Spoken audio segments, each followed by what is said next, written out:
morning students. Today we are going to discuss the next topic of chapter development experience of India, China and Pakistan. Till now we had discussed structure growth and as well as we had discussed comparative study of GDP and demographic profile.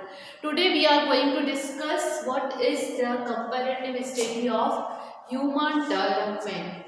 If we are going to talk about India, China and Pakistan, Human Development Index shows the development of growth of country.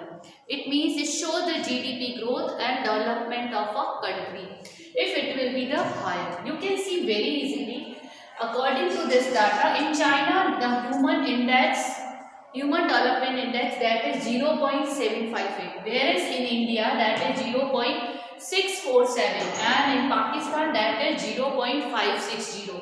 So in that term, Human Development Index that is better in China. Apart of that, China is the second largest population of a country, but due to the geographical area, due to the higher GDP growth rate, because of this reason their Human Development Index is also higher. So it shows the developed country. Now if we are going to talk about undernourished area, it means 11%, only 11% population of China is still undernourished. But if we are going to talk about India and Pakistan, 20% population is still, that is the undernourished, under below poverty line. Infant mortality rate, all of you know what is the meaning of infant mortality rate. The child who dies before the age of 1 year. So in India that is 32 per thousand child, but in China only there is 8 per thousand child, and in Pakistan if we are going to talk about, that is 61.2 per thousand. So the infant mortality rate, if we are going to talk about, definitely 3 of the countries have able to decline their infant mortality rate, but the better performance has been given by the China.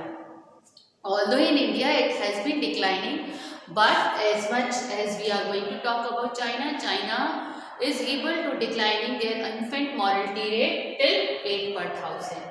Now next, if we are going to talk about maternal mortality rate. In maternal mortality rate, China is only 32 per thousand. And if we are going to talk about India and Pakistan, you can see still they are in a critical situation.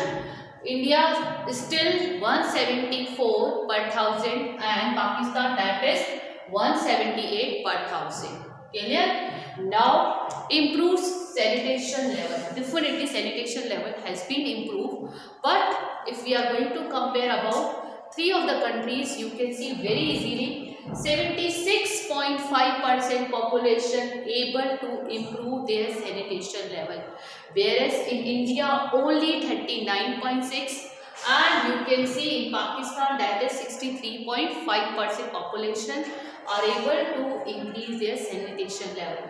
Now next, if we are going to talk about improved water resources. Definitely the water resources, water accessible by the population that has been also increases. In China that is 95.5%, whereas in India that is 94.1% and in Pakistan that is 91.4%. Clear? So if we are going to talk about Human Development Index, definitely life expectancy higher the better. If we are going to talk about literacy rate, definitely it also shows higher the better. If we are going to talk about percentage of population below poverty line, that is also been declining, but not as much as we targeted. Now next, if we are going to talk about infant mortality rate also lower the better. Maternal mortality rate also lower the better.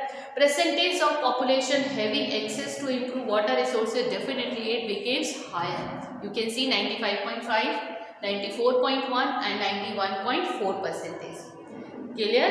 Now it means if we are going to talk about human development, Definitely the index is higher of 3 of the countries, but China has shown better performance than India and Pakistan. Now we are going to discuss comparative study of India, China and Pakistan. Now the next topic which we are going to discuss, that is common success story of India and Pakistan. If we are going to talk about success story, that is increase per capita income. Definitely it has been increases about to double. Despite of fourfold increase in the population of Pakistan and threefold increase in the population of India. After that, per capita income about to double. Next, absolute poverty decline. According to the World Bank, if a country's person who are able to earn $1.25 per day, that country will be known as non-poor country. In that condition, if we are going to talk about that World Bank criteria, definitely our absolute poverty decline. Next, food production. Definitely food production has successfully kept with the rise in the population. All of you know, in India and Pakistan the population is increasing with the increasing rate, and despite of that we are capable enough to fulfill the demand of all the population. It means we are self-sufficient in terms of food production. We are not importing any food items for our population. We are self-sufficient to provide food to our population. Next, what is the main success? Food self-sufficiency has been complete with the improved nutritional level. Definitely we are sufficient in terms of food, but as well as we are providing nutrition food to the public. It means at least they are able to get nutrition foods in terms of calories and vitamins, whatever required for a human body. Next, that is well-developed modern sector. Definitely both the countries now they have a well-developed modern sectors, and because of this reason now both the countries have got the global recognition in the world. Not only India, even Pakistan also. And both the countries have improved their water resources also. Earlier Pakistan was far better than us, but later on we have achieved to achieve the water resources, that is in India 94.1% and in Pakistan that is 91.4%. So earlier Pakistan has far better than us, but later on we have achieved the target, that is 94.1. That this is related to the India and this is related to the Pakistan. Clear? Now the students we are going to discuss what are the common failures of India and Pakistan. Definitely after 1991 we have adopted new economic policy, but till then we have inward looking trade strategy. What is the meaning of that inward trade looking strategy? What was the main target of that? To protect our domestic industries from the foreign competition. So due to the excessive protection of domestic industries, we could not take timely advantage of globalization. We have given higher protection to the domestic industry. So because of this reason, we have not invited foreign direct investment.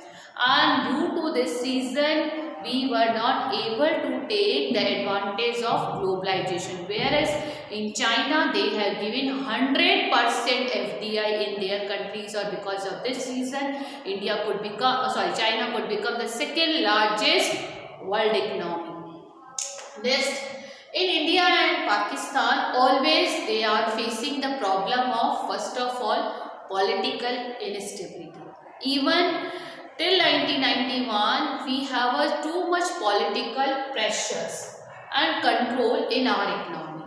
So because of this reason, what to produce, how to produce, for whom to produce, all decisions were taken by the government only. And due to this reason, till 1991, we were waiting for only one telephone connection, that was BSNL. And because of this reason, definitely the freedom, we failed to choice what to produce and what to consume. And because of this reason, definitely our economy is still they are lagging behind to other countries. Next, private sectors.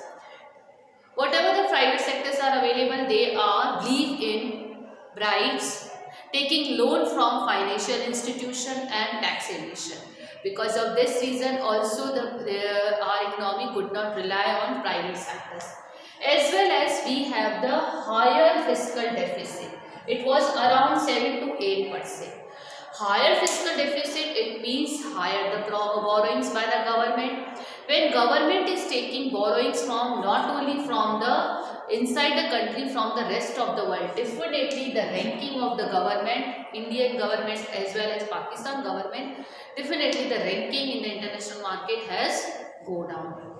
Next, whatever the tax revenue is collected, the revenue is collected by the government in terms of tax. They were expenditure maximum tax revenue on the defense, not on the growth and development of the country.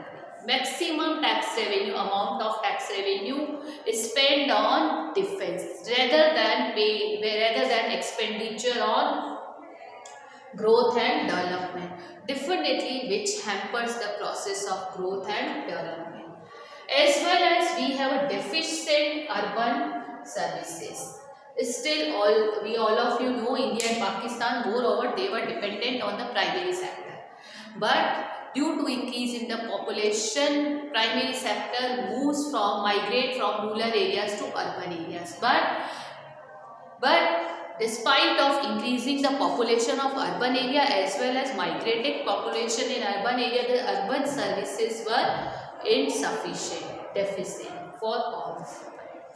Next, and the last, very important, there was a wide gap between the formulation of policy and implementation of policy. Definitely, we were formulate too much policies, but when we are going to talk about the implementation of the policy, that was too much gap between both of it. Because of this reason, India and Pakistan could not achieve the target, whatever the target has been achieved by the China. Still, we are lagging behind it.